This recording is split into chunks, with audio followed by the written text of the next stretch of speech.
Indonesia, azim Indonesia, jayalah Indonesia, jayalah Indonesia.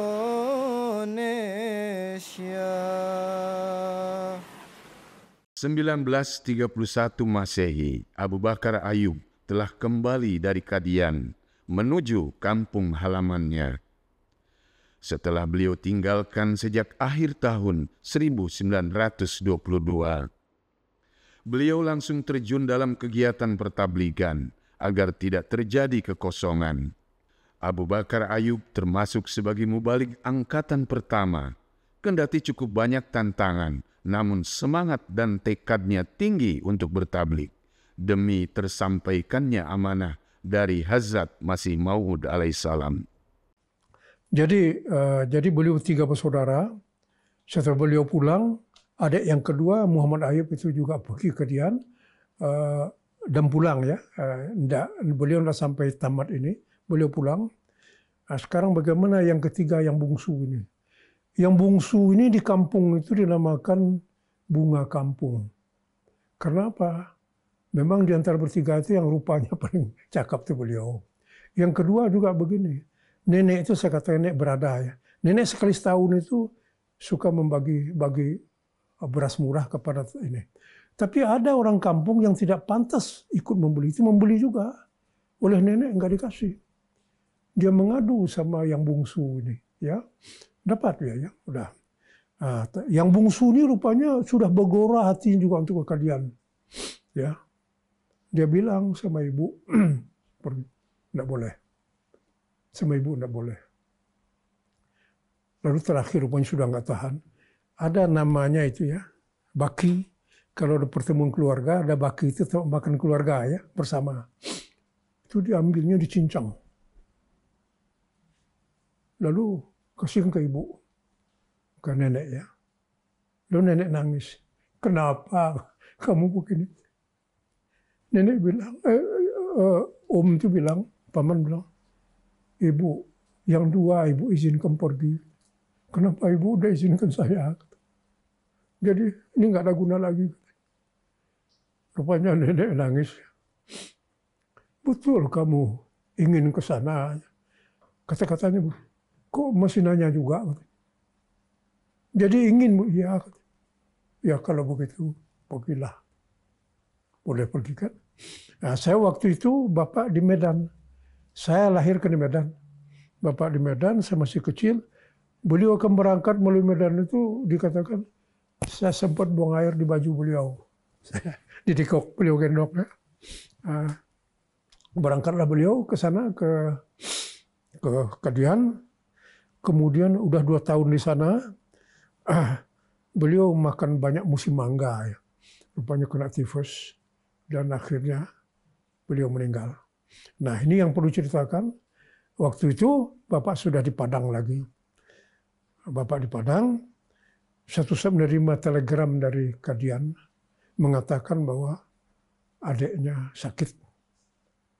Beliau pergi ke Padang Panjang melapor ke nenek bahwa ini sakit, udah itu saja ya, dan beliau pulang lagi ke Padang. Tapi beberapa hari setelah itu, telegram lagi menyampaikan bahwa beliau sudah wafat, adik beliau. Beliau ke kampung lagi. Begitu ketemu sama nenek apa pertanyaan nenek? Udah meninggal adik kamu ya? Saya bilang. Bapak bilang, apapun saya bilang nanti kepada ibu harus bilang lu alhamdulillah. Jadi benar meninggal adik kamu. Ya, alhamdulillah. Nah, Bu, kenapa saya bilang ibu begitu? Karena dalam hadis ada mengatakan, bila seorang meninggal dia menuntut ilmu untuk agama, matinya mati syahid. Bukan bilang, nangis. Ceritanya begini, sedikit tahu Bu, yang Bu dengar dulu, apa Bu Rahman itu dia kebetulan saudara, tapi Bapak yang Monto sama Bapak sangat akrab berdua, gitu. Tapi di waktu mau meninggal mau ke Kadian itu, kan dulu Bapak pernah ke Medan, tapi kabarnya Bapak ke Medan jadi balik jadi bekerja itu tidak biaya Ada daya jemaat, daya sendiri gitu loh. Jadi yang adik bapak nih ikut ke Medan. Di sana lah tuh hatinya mau cepat ke Kadian. Jadi berangkat dah ke Kadian. Belum ada selesai wafat. Wafatnya Di Kadian lah, kuburan di Kadian. Adik bapak tuh di Kadian, saya ibu kuburannya dah ya. Kadian. Bapak kan jalan terus, jarang menetap lama di rumah. Jalan ke Salang, ke Tolo, jarang juga. dan itu Bapak nggak pernah ngeluh gitu ya Bu ya? Enggak. Kita pulang. Waktu itu kalau Bapak transportasi itu naik apa Bu? Bis. Dari Jakarta aja ke dulu kan nggak ada pesawat ya, kapal laut. Beliau itu sempat di Medan, di Padang, di Palembang juga sempat beliau. Ya, tidak lama beliau tabligh juga ya. Kemudian beliau kan yang diajak oleh Pak Rahmat Ali untuk debat ya. Debat.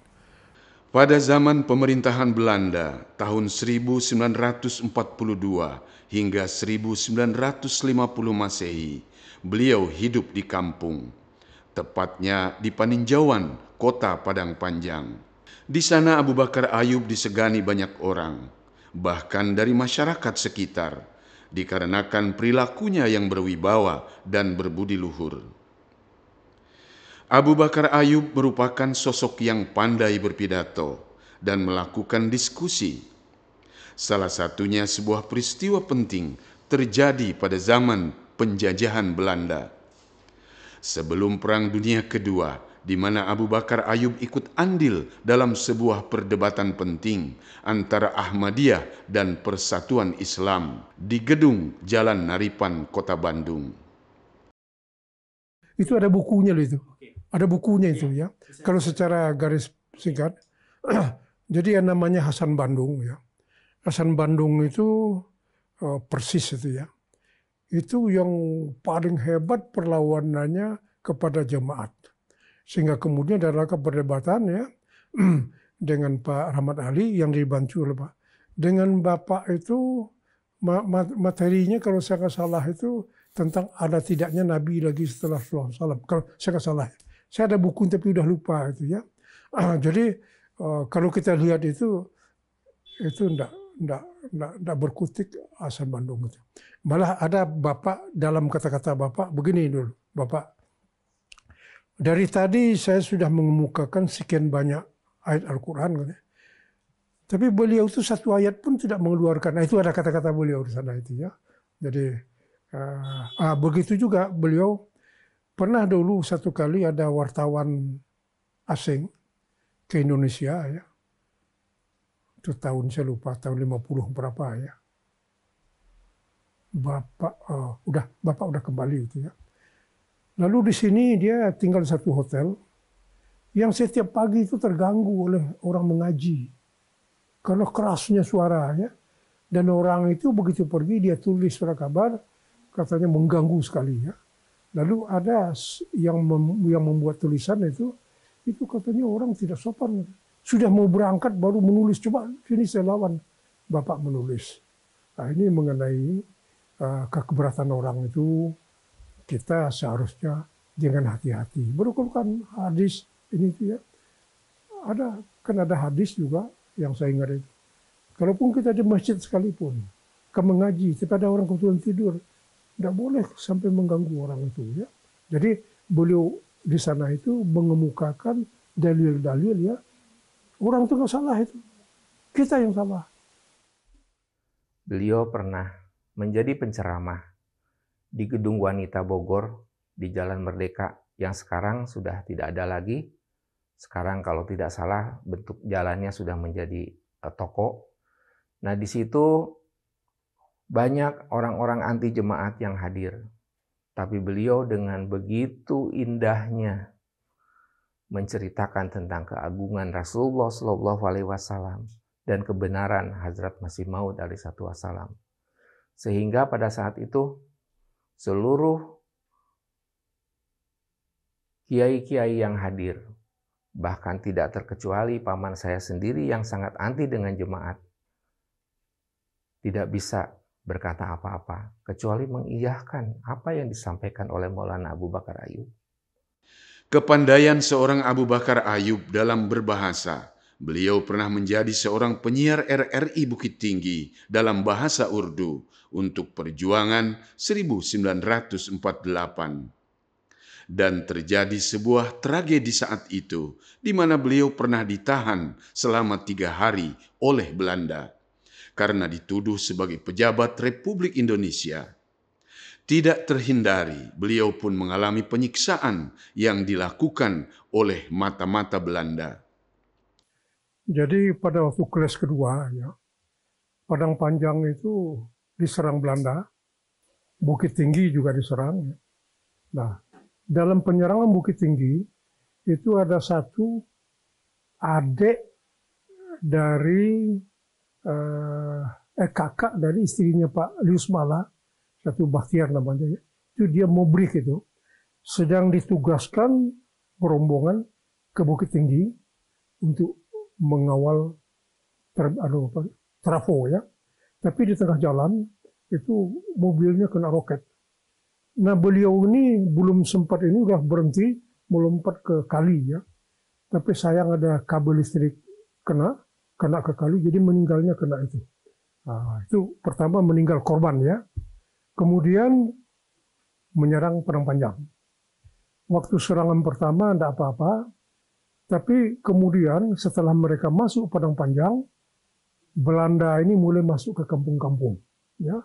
Dan mereka itu ada cukup banyak itu dibantai oleh TNI. Korban kan, sehingga mereka dendam sekali. 2 minggu setelah itu, dia kepung untuk peninjauan. Itu kepung segala arah. Sehingga sebelum subuh dia sudah mengepung. Sehingga orang-orang yang turun rumah mau ambil wudhu, ya, ditangkapin. Di antara lain tertangkap adalah Pak Muhammad Ayub ketangkap. Kemudian kakak tertua dari Bahtiar tadi itu juga ketangkap, ya. Lalu banyak, ratusan itu. Ada juga beberapa yang ditembak di jalan, ya. Bawa ke Padang Panjang, tapi kemudian sore pulang lagi. Pak Ayub pulang sore itu. Bahtiar ini tidak pulang, ya. Nah, lalu itu hari Minggu, ya, hari Minggu. Kemudian ada kabar. Hari Kamis Belanda masuk lagi, mulai kampung. Mulai waktu itu bila mendengar Belanda masuk, orang mulai pada lari. Nah, di antara orang yang lari ini ada yang famili bapak juga, ya. Waktu pulang sore, ya kampung ada mayat katanya di sana, ya, ada mayat sudah rusak. Kan Minggu, Senin, Selasa, Kamis, ya, makan anjing. Wah, ini siapa ini? Nah, singkat cerita, waktu ditengok ke sana, ada tanda-tanda bahwa itu adalah kakaknya yang meninggal itu. Jadi Bahtiar itu yang meninggal ditembak dan makan anjing, ya. Apa tandanya? Kemejanya udah lusuh putih, kemudian ada cincin kawin, udah mau menikah itu, ya. Dan ininya kain karungnya hitam, ya. Nah, di sini kelihatan bagaimana caranya. Udah jelas beliau itu.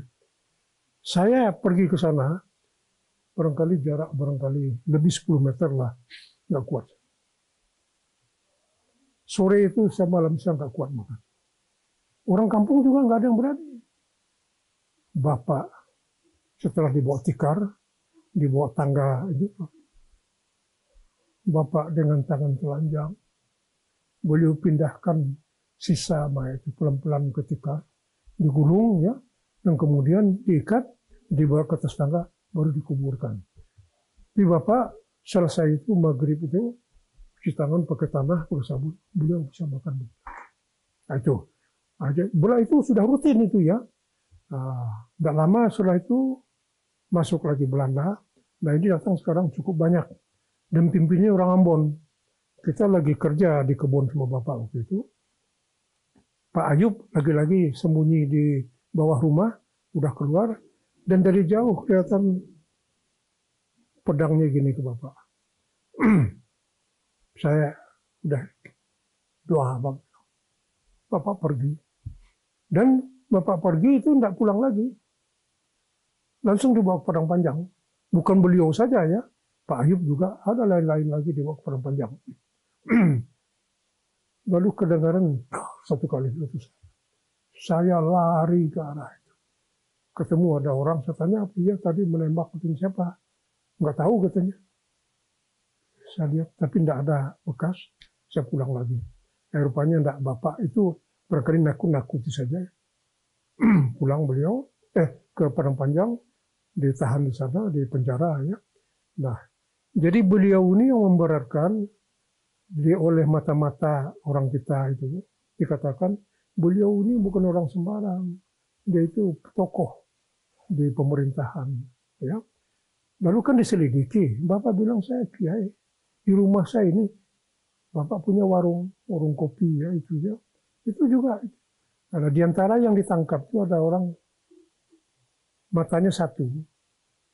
Itu yang dicacar betul. Dia bilang, "Dah itu Pak Kiai." Karena tidak percaya orang ini yang menyiksa ini. Enggak itu katanya. Disiksa dia. Dengan gagang pistol begini dia. Jadi kalau bapak sekamar dengan dia, bapak lagi dibawa keliling untuk bersih-bersihkan kota ya. Ini tetap. Enggak juga ngaku disuruh tidur, diinjak keluar kotorannya. Bersihkannya enggak gampang. Jadi bapak sore sudah mau ke kamar, bau dan bapak nanya, ada apa nih? Cerita lebih apa yang kejadian, bahwa beliau disiksa karena itu ya, karena bapak. Ya sudah begitu. Lalu bapak bagaimana? Sudah 3 malam di sana, hari Jumat,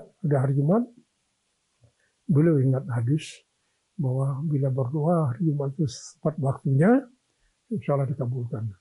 Nah, ini bapak di rumah. Tapi bapak mendoa bukan minta supaya dilepaskan dari sini, enggak. Malu bapak bilang. Baru penderitaan sebegini. Jadi bapak hanya berdoa, ya Allah, kabulkanlah doa anak-anak aku. Ya, saya tempali. Kata saya memang Abu Bakar Ayub itu, kata orang-orang saya bilang, itu di Jawa itu ada 20 yang pintar-pintar itu. Yang kelas beliau itu, yang alumni Abu Bakar Ayub ini. Ini ceritanya saya dapat dari Batu Sangkar. Jadi waktu perdebatan dengan ulama-ulama Batu Sangkar, itu Abu Bakar Ayub itu diundang sama orang Sitaku, orang Batu Sangkar. Datang.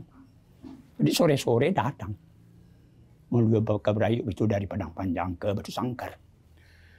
Jadi ada siapa nama ustadznya ya? Lupa. Kok si A. Ini ustadz yang mau debat nanti dengan nama dia. Karena Abu Bakar Ayub ini dilihatnya di pasar Batu Sangkar sore-sore sama dengan orang Ahmadiyah. Disampaikanlah sama temannya, teman-teman si ustadz ini. Hei, jangan kamu debat nanti. Abu Bakar Ayub yang kesini. Dari Batu Sangkar dia datang sini. Kamu pasti kalah, jangan debat. Jadi kata si ulama ini, gimana caranya? Ya buat saja pura-pura sakit. Nanti diumumkan di masjid bahwa ustaz itu sakit. Oh gitu caranya. Ya, kenapa? Karena Abu Bakar Ayub itu enggak ada lawan. Dia 20 orang pintar di Jawa Padang Panjang. Bukan nomornya 1, 2, 3, 4. Bukan. Nomornya nomor 1, 2 enggak ada, 3 enggak ada, 4 enggak ada. Nomor 19 saja yang ada lagi katanya. Begitu jaraknya. Bukan 1, 2, 3, 4. Jadi beliau jaraknya 19 tingkat. Dari orang-orang pintar ini katanya. Ini pengakuan itu. Orang Batu Sangkar ini. Sehingga enggak jadi debat. Pak Zaini Dahlan itu waktu ke sini, dan Pak Umar Ayub juga, Bapak Sadik juga, kalau datang ke masjid kita itu agak sepi kan. Ada di bawah di jalan itu, rumah bambu segala macam itu tempat pengeroyokan itu. Sering itu Bapak Abu Bakar Ayub itu, kalau udah jalan, dilempari dari sana itu. Menjelang ke masjid. Tapi satu pun tidak pernah kena. Pak Zaini Dahlan juga. Dan pernah Pak Abu Bakar Ayub ini diusir sama pemerintah negari waktu itu. Kata beliau, nih Bapak mengizinkan saya di sini, tapi anak kok mengusir saya katanya. Maksudnya begini, orang provinsi, orang kabupaten mengizinkan untuk datang ke Talang. Pemerintahan yang kecil di sini melarang, kan begitu. Jadi kalau begitu, Bapak bicarakan aja lah dengan Pak Bupati, itu Pak Gubernur, Pak Presiden gitu. Itu uniknya Pak Abu Bakar Ayub ini. Cukup banyak pengalaman menarik dan tak terlupakan yang didapat oleh Maulana Abu Bakar Ayub. Tidak hanya melakukan tarbiyat kepada anggota, Maulana Abu Bakar Ayub juga gencar melakukan diskusi dan pertabligan ke masyarakat sekitar, bahkan menembus ranah pemerintahan. Beliau pernah menghadapi seorang lawan yang justru datangnya dari seorang pimpinan MUI saat itu, yakni Profesor Dr. Hamka atau disebut Buya Hamka, yang merupakan putra Haji Rasul Abdul Karim Amarullah dan juga merupakan alumni Sumatera Tawalid, Sumatera Barat. Jadi mengenai dengan Bapak Profesor Hamka ini, ya, itu memang merupakan yang cukup lama berseteru, gitu ya. Nah, satu saat rupanya sudah terlalu banyak yang beliau kemukakan itu, Bapak membuat tulisan, ya. Di sana Bapak itu kupas betul itu Hamka itu, ya. Satu pun tidak dibalas sampai sekarang tidak. Oleh beliau ini benar, diapakan ya, dihantam benar. Dan satu hal, kondisi Maulana Abu Bakar Ayub di tengah teman-teman sejawatnya yang bukan jemaat, bahkan yang anti jemaat, itu sangat dihargai. Mungkin saat zaman itu kita mengenal Ketua Majelis Ulama Indonesia, Profesor Hamka. Lebih populer disebut Buya Hamka. Beliau adalah temannya. Tapi satu hal, Buya Hamka pernah berkata kepada Maulana Abu Bakar Ayub, maaf, saya mengakui bahwa ajaran Ahmadiyah, ajaran Mirza Ghulam Ahmad itu adalah hebat. Namun saya tidak mungkin untuk bergabung dengan Ahmadiyah. Dengan berbagai macam pertimbangan yang beliau, sudahlah, udah silakan di Ahmadiyah. Ini kata Profesor Buya Hamka, biar saya di sini saja. Dan ini menjadi kenangan buat kami, buat para jemaat pada waktu itu. Dan itu pula yang membuat beberapa orang menjadi terkagum dengan ajaran Hadrat Masih Maud alaihi wassalam yang beliau sampaikan dengan begitu gigih, dengan begitu halus, dengan begitu tidak pernah ada satu hari pun melihat beliau seperti orang susah atau apapun juga. Beliau hari-harinya penuh dengan keceriaan, apapun permasalahan yang dihadapi. Karena uang terbatas ya mau balik itu kadang-kadang kita bercanda, Pak belikan itu umpamanya. Itu Bapak rupanya ada tusel-tusel yang itu Bapak beli gitu loh. Apa-apa beli apa teman yang mengasih lupa Ibu. Ya Pak kirimkan ke Jakarta. Maulana Abu Bakar Ayub menerima perintah dari Khalifah dengan begitu itaatan qanaah, yang mana ternyata kepergian beliau ke negeri Belanda adalah kepergian yang terakhir, perjumpaan kami yang terakhir. Itu yang menjadi hal yang kami tidak pernah bisa melupakan kebaikan-kebaikan beliau. Beliau mengatakan, saya kalau tidak akan memberatkan jemaat dan keluarga, saya kalau meninggal mau dikubur sini. Itu Bapak bilang ke saya. Tapi datang lagi berita dari Rabuah ke jemaat bahwa Huzur memutuskan Bapak dimakamkan di sana. Jadi telek saya belum keluar. Alhamdulillah. Jayalah Indonesia, azim Indonesia, jayalah Indonesia, jayalah Indonesia.